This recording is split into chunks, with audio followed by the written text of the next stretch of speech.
Bom dia, pessoal. Vamos de BTC na manhã dessa terça-feira, 1º de novembro. Agora na Espanha, 10 horas e 33 minutos. No Brasil, 6 e 33 da manhã.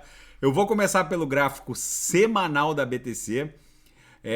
Plotado aqui com a grade curvilínea de expansão logarítmica exponencial que está voltando para o game. Vocês vejam que esse candle aqui no semanal, cuja plotagem, o desenho começou ontem, tá voltando para o game. Basta a gente superar aqui a lower, né, a última linha da grade, em 21.150, que a nossa grade, que foi desafiada desde o início desse viés ultra hawkish do Fed, que começou lá na primeira quinzena de setembro, quando as taxas de juros realmente começaram a iniciar esse aumento abrupto de 0,75 ou 75 pontos base.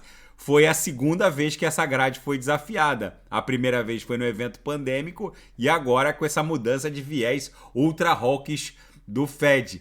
Outro gráfico no semanal que está chamando muita atenção é o DXY, que mede a força do dólar norte-americano contra as principais divisas do planeta. A gente abriu agora um corpo real de candle vendedor essa semana que está inteiramente para fora da cunha triangular e na beira de um abismo aqui, ameaçando entrar dentro do canal de Keltner. Se ele incursionar para dentro do canal, ele só vai parar em 108, 107, vai cair como uma jaca e deve formar um pullback aqui na mediana do canal de Keltner, em 108, 107, para buscar o centro gravitacional da nuvem ali abaixo de 105.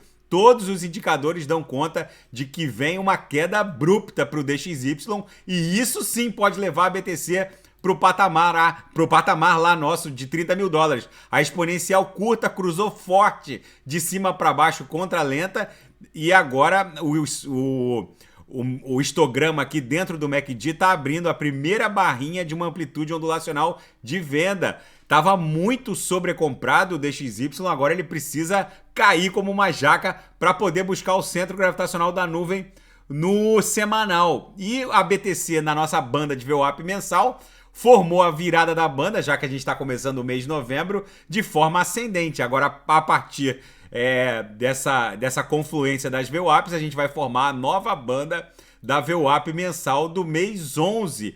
E vocês vejam que a banda de VWAP mensal do mês 10, que terminou agora, terminou na virada de 31 para o dia 1º, foi fortemente engolfada pela do mês 9 e ambas foram fortemente engolfadas pela grande banda de VWAP mensal do mês 6. Desde essa banda muito ampla do mês de junho, todas as bandas subsequentes estão engolfadas pela do mês 6, ou seja, agora isso acaba revelando um arrefecimento desse ímpeto vendedor. Por isso que eu estou afirmando aqui no canal, a última vez que esses engolfamentos em série das bandas de VWAP aconteceram, quando aconteceu o engolfamento da banda de VWAP do mês 6 de 21, que foi fortemente engolfada pela banda do mês 5 de 21, engolfou a do mês 6, engolfou a do mês 7, e isso mostrou o final dessa corretiva que levou a BTC para o all-time high. De repente é isso que a gente está protagonizando agora. No intraday a BTC está absolutamente didática, tá lambendo a upper, voltando para VWAP, lambendo a upper, voltando para VWAP. Daqui a pouco eu vou ofertar os sinais na sala de sinais, com certeza vão fechar rapidamente, porque a BTC hoje tá um reloginho. E na seara fática, o cofundador da MakerDAO é encontrado morto após tweets que ligariam a CIA, a agência de inteligência norte-americana, a tráfico sexual. Ainda não tem nenhuma relação específica e concreta sobre a publicação desses tweets e a morte dele, que aconteceu numa praia em Porto Rico, mas o fato é que a morte de Nikolai Mushkin, logo após esses tweets, no mínimo, polêmicos, está despertando muitas teorias da conspiração. Mas enfim, o jovem de 29 anos acabou morrendo numa praia de Porto Rico. E a BNB atinge um novo recorde contra a BTC. Gente, não subestimem essa parceria, essa sociedade, né, entre o Elon Musk e o CZ, o fundador da Binance, da Exchange e da blockchain, Binance Smart Chain e Binance Chain. Porque os dois agora juntos, promovendo a migração dessa rede social gigantesca, o Twitter, para a Web3, com uma série de produtos que ambos estão agora criando, pode sim levar não só as respectivas altcoins de ambos, né? Todo mundo sabe que o Elon Musk é o maior holder de Dogecoin do planeta, uma Proof of Work muito descentralizada, e o CZ é o fundador da Binance Chain, a BEP2, e a Binance Smart Chain, a BEP20. Isso sim pode redundar em sérios benefícios para essas altcoins, para as duas altcoins. E ambas as altcoins vão ser seriamente beneficiadas com a migração do Twitter para a Web3 num primeiro momento. Vocês vejam que, mesmo com essa corretiva da BTC das últimas horas, a BNB ficou ali resiliente.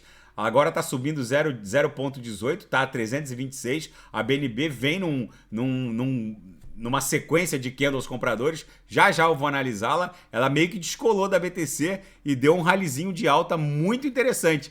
Não subestimem essa parceria entre CZ e Elon Musk. São dois cabeçudos que agora são sócios. E Hong Kong vai aumentar o financiamento e o pool de investidores para startups de fintech para se tornar também um hub de criptomoedas.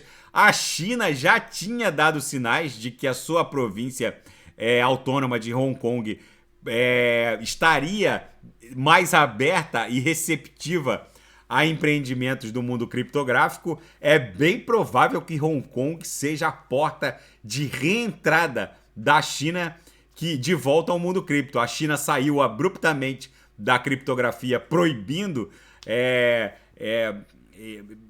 principalmente os ICOs, né? Que naquele boom de ICOs que aconteceu em 2017 foi o que acabou recrudescendo os reguladores chineses em relação à criptografia. Mas agora, de repente, com esse estímulo e esse desejo de transformar Hong Kong num hub de empresas criptográficas, de repente Hong Kong passa a ser a porta de reentrada da China no mundo cripto. E uma gestora de 500 bilhões de dólares lança a custódia de BTC. A gestora Apollo, que é uma das maiores gestoras de ativos do mundo, lançou um serviço de custódia de BTC para clientes institucionais. E na seara geopolítica e finanças internacionais, uma nova cepa potencialmente letal de Covid foi criada num laboratório de Londres. Cientistas dizem que isso é uma bizarrice, uma verdadeira insanidade. Não há nenhum benefício relevante em termos de microbiologia.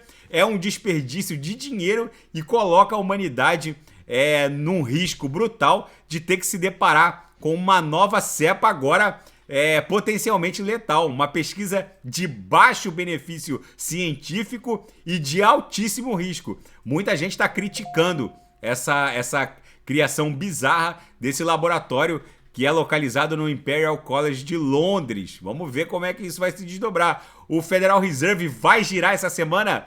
Todo o mundo financeiro no planeta aguardando os indicativos de uma virada Dobbs pelo Jerome Powell. Vamos ver, porque tem fundos norte-americanos agora já pedindo água. E Elon Musk está formando um círculo de conselheiros enquanto reimagina o Twitter. Já é certo que ele vai trocar não só o CEO do Twitter, mas também o responsável técnico e responsável pelo código de programação do Twitter. O CZ, que colocou $500 bilhão no negócio, também é dono do Twitter junto com Elon Musk. E os dois agora são sócios, por assim dizer. E são dois cabeçudos que são entusiastas da criptografia e provavelmente vão revolucionar não só o mundo cripto, mas também o Twitter, que na minha leitura é um primeiro movimento de Big Techs em direção à criptografia. As Big Techs seguem sangrando e esse movimento, na minha leitura, é a ponta de um iceberg, é a ponta de algo muito, muito gigantesco que está em vias de se desdobrar em favor da criptografia. Tá bom, pessoal? Daqui a pouco eu volto com ADA, XRP, Shiba Inu. Vou fazer BNB, porque essa parceria Elon Musk-CZ pode levar a Binance Coin a patamares nunca antes navegados. Daqui a pouco eu volto e aceito sugestões de análises nas mensagens abaixo. Grande abraço, até daqui a pouco.